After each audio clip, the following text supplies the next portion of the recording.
नमस्कार दोस्तों, welcome to our YouTube channel. Personality को आगे कंटिन्यू करेंगे। पर्सनालिटी की अभी 3 से 4 क्लासेस हो चुकी हैं, जिसमें हम लोगों ने सबसे पहले डिस्कस करा था व्यक्तित्व का प्रारूप उपागम यानी कि टाइप अप्रोच। फिर उसके बाद हमने डिस्कस करा trait approach, type approach and trait approach. इसके बाद सिगमंड फ्राइड आते हैं, जिनका साइकोडायनेमिक अप्रोच आता है। इसको पूरा कंप्लीट डिस्कस करा है। इसके बाद ये सब कुछ हमारा कल हो गया था। इनको क्रिटिसाइज किस लिए किया गया, इसके बारे में भी हमने कल डिस्कस कर लिया था। आज हम बात करेंगे पश्च फ्राइडवादी यानी कि नव विश्लेषणवादी। ये टॉपिक थोड़ा सा रेयर है, मतलब बहुत ही कम बुक्स में इसको इंक्लूड कर रखा होता है, बट ये इम्पोर्टेंट है। क्या है ये? इम्पोर्टेंट है। किस किस के लिए? आप किसी भी एग्जाम्स के लिए चले जाओ, रीट में यहाँ से क्वेश्चन आया है और यहाँ से क्वेश्चन DSSB में भी आया है। ठीक है, तो DSSB वाले ये ना सोचे कि ये क्लास इनके लिए नहीं है, ये क्लास उनके लिए भी बहुत इंपॉर्टेंट होने वाली है। तो इसके अंदर हम किस किस को पढ़ने वाले हैं? कुल मिलाकर 5 जो साइकोलॉजिस्ट हैं, ये इंपॉर्टेंट साइकोलॉजिस्ट हैं, जो हमारे पश्च फ्राइडवादी यानी कि पोस्ट फ्राइडेरियन में काउंट किए जाते हैं। इसमें सबसे पहले अल्फ्रेड एल्डर आते हैं, यानी कि Alfred Adler, Hindi English same ही होता है। Carl Jung, Erich Fromm, Karen Horney और एरिक एरिक्सन। ये कुल 5 साइकोलॉजिस्ट हैं जो पश्च फ्राइडवादी के अंदर आते हैं। आखिर इनको हमने रखा क्यों इस वाली कैटेगरी में? इनको हम साइकोडायनेमिक अप्रोच में भी रख सकते थे। हुआ ये कि फ्राइड ने अपनी थ्योरी डेवलप की, पर ये जो लोग थे ये कहीं ना कहीं फ्राइड से ही थोड़े बहुत इंस्पायर्ड थे। कोई फ्राइड का स्टूडेंट था, कोई फ्राइड के साथ काम कर रहा था। जब ये फ्राइड के साथ काम कर रहे थे या इन्होंने जब उनके रिसर्च को पढ़ा, तो इन्होंने देखा कि यार कुछ चीज़ें हैं जो मिस कर दी हैं सिगमंड फ्राइड ने। कुछ जैसे उन्होंने कि सेक्सुअल डिजायर पर ज़्यादा फोकस करा, उन्होंने जो सोशल एस्पेक्ट उस एस्पेक्ट को नहीं बताया, उन्होंने मानवीय आचरण को इतना महत्व नहीं दिया। ठीक है ना? तो इन सब चीज़ों को दूर करने के लिए इन साइकोलॉजिस्ट ने कुछ कुछ पॉइंट्स बताए कि यार ये पॉइंट्स ना उनकी थ्योरी में मिस हो गए थे, इसलिए इनको कहाँ रखा गया? पश्च फ्राइडवादी में रखा गया। ये इंस्पायर्ड तो फ्राइड से ही थे, लेकिन इन्होंने अपनी थ्योरी में कुछ पॉइंट ऐसे हैं जो फ्राइड से अलग रखे हैं कि ये पॉइंट्स और फ्राइड की जो थ्योरी है उसमें इंक्लूड होना चाहिए था। या फिर हम ये कह सकते हैं सिगमंड फ्राइड को उन पॉइंट्स पर ध्यान देना चाहिए था। ठीक है बात? तो इसलिए इनको रखा गया अलग कैटेगरी में। अब हम बात कर लेते हैं सब एक एक करके इन सभी के बारे में। सबसे पहले आते हैं इसमें अल्फ्रेड एल्डर। अल्फ्रेड एल्डर से एग्जाम में 2 या 3 बार क्वेश्चन आया हुआ है, और यही क्वेश्चन आता है कि इंडिविजुअल साइकोलॉजी यानी कि व्यक्तिक मनोविज्ञान के बारे में किसने बात करी है, या फिर व्यक्तिक मनोविज्ञान किसने दिया? तो हमारा वहां पर नाम होता है अल्फ्रेड एल्डर। या फिर 4 ऑप्शन आते हैं, उन ऑप्शन में से पूछा जाता है कि अल्फ्रेड एल्डर का संबंध किससे है। वहां पर इंडिविजुअल साइकोलॉजी दे देंगे, सोशल साइकोलॉजी दे देंगे, फिर 2-4 ऑप्शन और ऐड कर देंगे। तो हमें क्या टिक करना है? इंडिविजुअल साइकोलॉजी की पर बात करना है। इनका जो सिद्धांत था, उस सिद्धांत का मेन आधार था व्यक्तिगत मनोविज्ञान और सामाजिक अभिरुचि, personal psychology and social aptitude. इन्होंने क्या बोला? इन्होंने बताया कि व्यक्तिगत लक्ष्य जो होते हैं, आपके पर्सनल जो गोल होते हैं, वही सोर्स होता है आपके मोटिवेशन का। ठीक है, किसी पर्सन का जो गोल होगा वही उसके मोटिवेशन का सोर्स होगा। मतलब मोटिवेशन कहीं और से नहीं आता। जैसे मैंने एक गोल बनाया, मैंने क्या गोल बनाया कि मुझे सीटेट क्वालिफाई करना है, मुझे सीटेट क्वालिफाई करना है 120 प्लस से। आप में से बहुत से ने गोल बनाया होगा कि हमें सीटेट का में 120 प्लस लेकर आना है।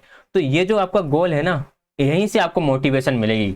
मोटिवेशन क्या है कि यार सीटेट में 120 प्लस लेकर आना, ये हमारा मोटिवेशन है।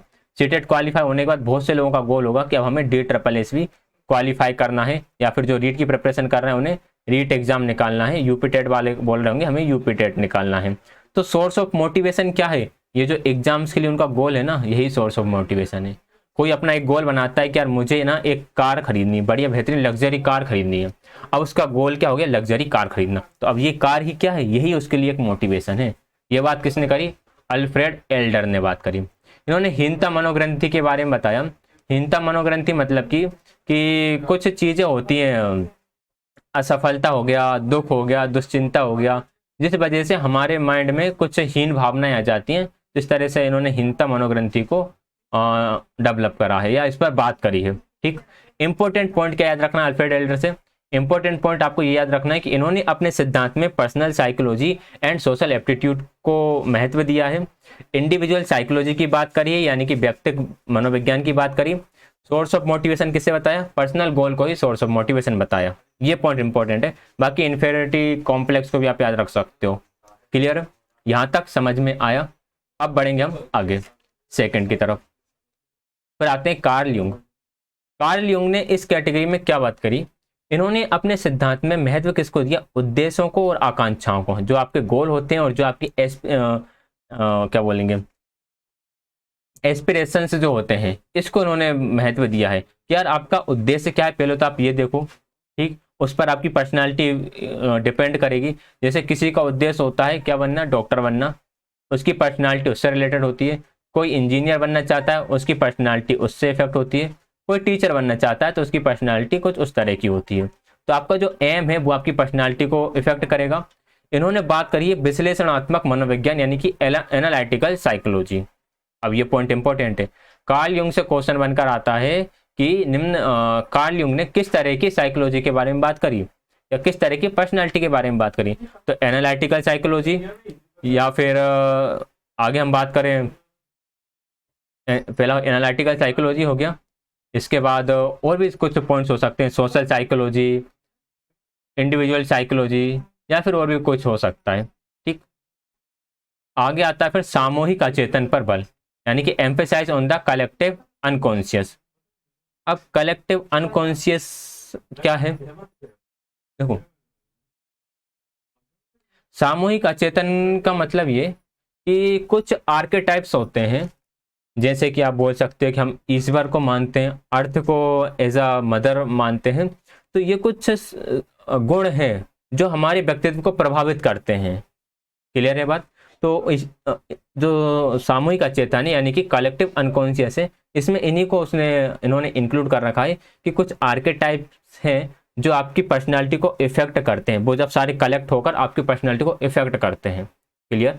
अगर समझ में नहीं आया हो तो सिंपल आपको इतना याद रखना है इनके बारे में कि कलेक्टिव अनकॉन्शियस पर बल किसने दिया? कार्ल यूंग ने दिया। एनालिटिकल साइकोलॉजी किसने दी? विश्लेषणात्मक मनोविज्ञान कार्ल यूंग ने दिया। एम्स और एस्पिरेशन के बारे में बात किसने करी? तो वो कार्ल यूंग ने करी। क्लियर हो गई यहां तक बात? फिर आता है हमारे एरिक फ्रॉम। एरिक फ्रॉम क्या है? एरिक फ्रॉम ने मानवीय महत्व पर बल दिया है। किस पर? ह्यूमन कंसर्न पर। देखिए जो फर्स्ट लाइन में लिखा है ना कि किसी ने व्यक्तिगत मनोविज्ञान पर बल दिया, फिर किसी ने उद्देश्य आकांक्षाओं पर बल दिया, फिर किसी ने मानवीय महत्व पर बल दिया।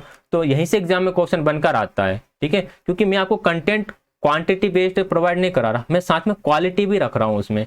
अगर मैं एरिक फ्रॉम का पूरा सब कुछ बता दूं, इनका जो भी है, मतलब जैसे बुक्स में नहीं होता, पूरी बुक्स भरी हुई होती है, एक एक थ्योरी 7-8 पेजेस में होती है। अगर वही का वही कंटेंट में यदि यहाँ ला के पटक दूँ इन स्लाइड्स पर, फिर मतलब ही क्या रहेगा कि एक पढ़ाने में और फिर आपका सेल्फ पढ़ने में, फिर तो आप कोई भी एक बुक परचेज करोगे और उससे पढ़ ही लोगे।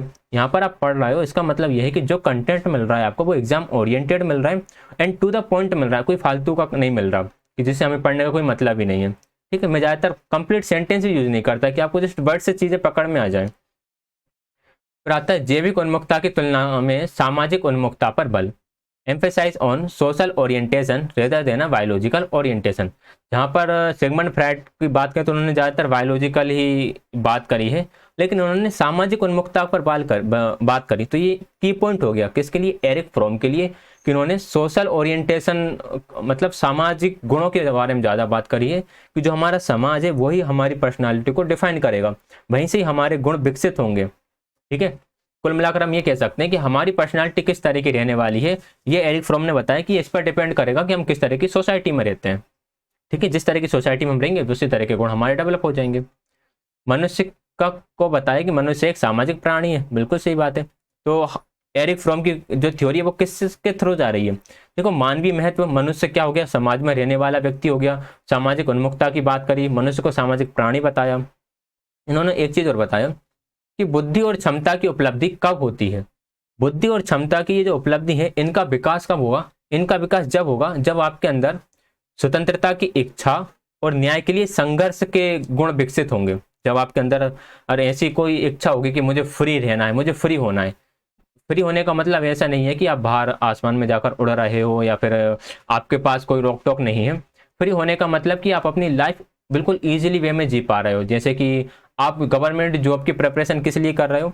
आप इसलिए कर रहे हो ताकि आप फाइनेंशियली फ्री हो जाओ, आपको फाइनेंशियली किसी पर डिपेंड ना होना पड़े। आई बात समझ में? तो इस तरह का फ्री होना।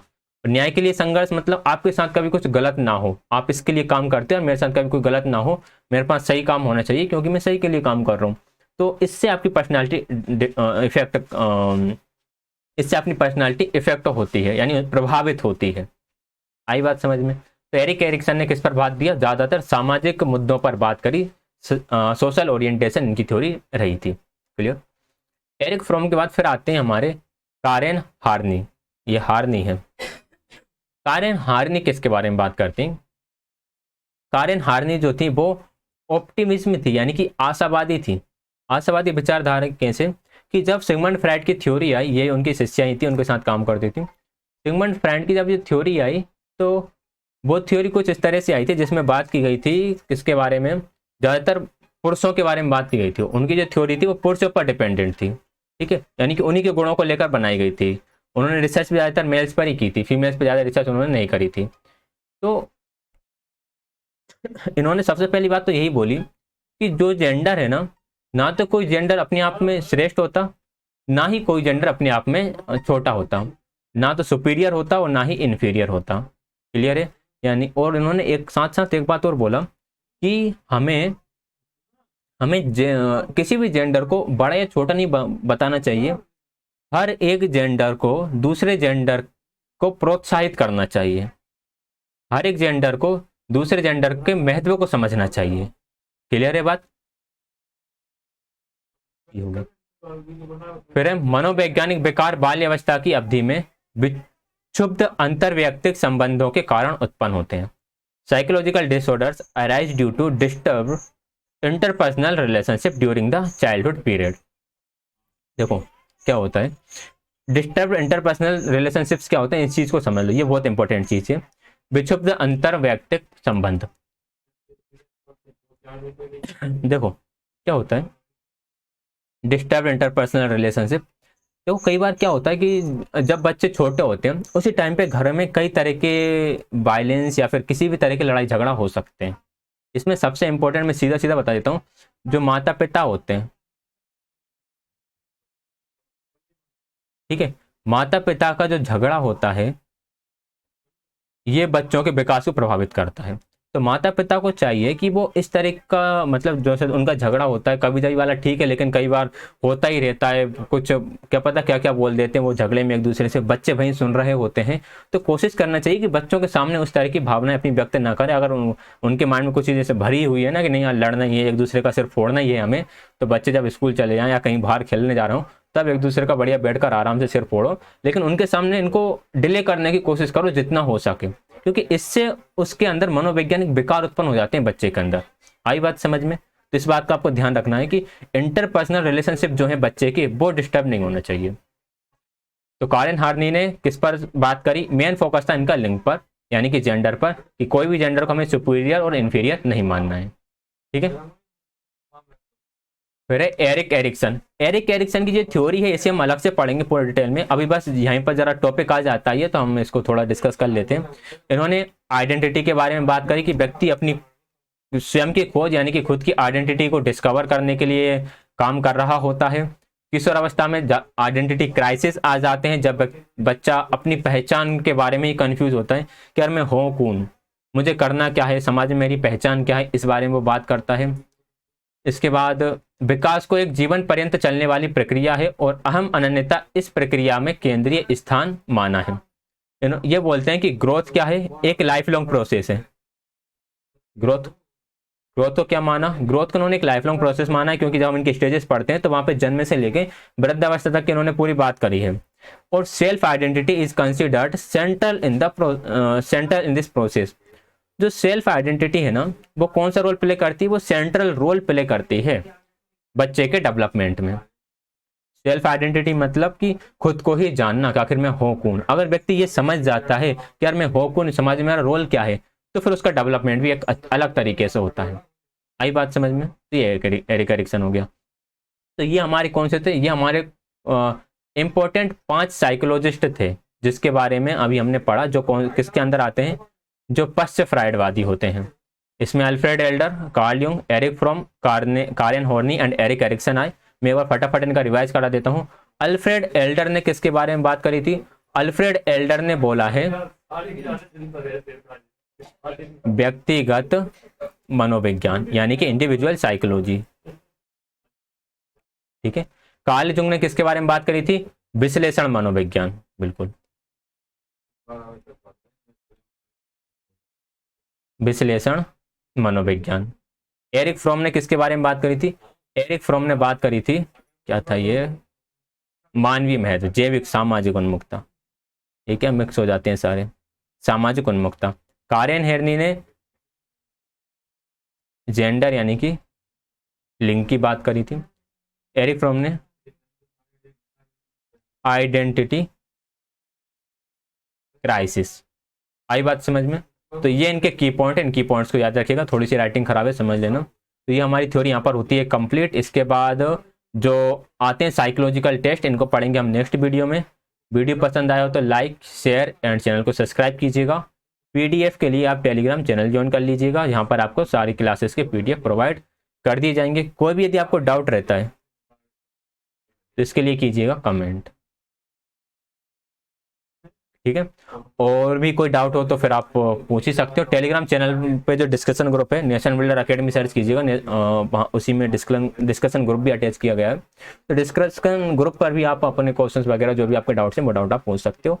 तो क्लास ज्वाइन करने के लिए आप सभी का बहुत बहुत धन्यवाद।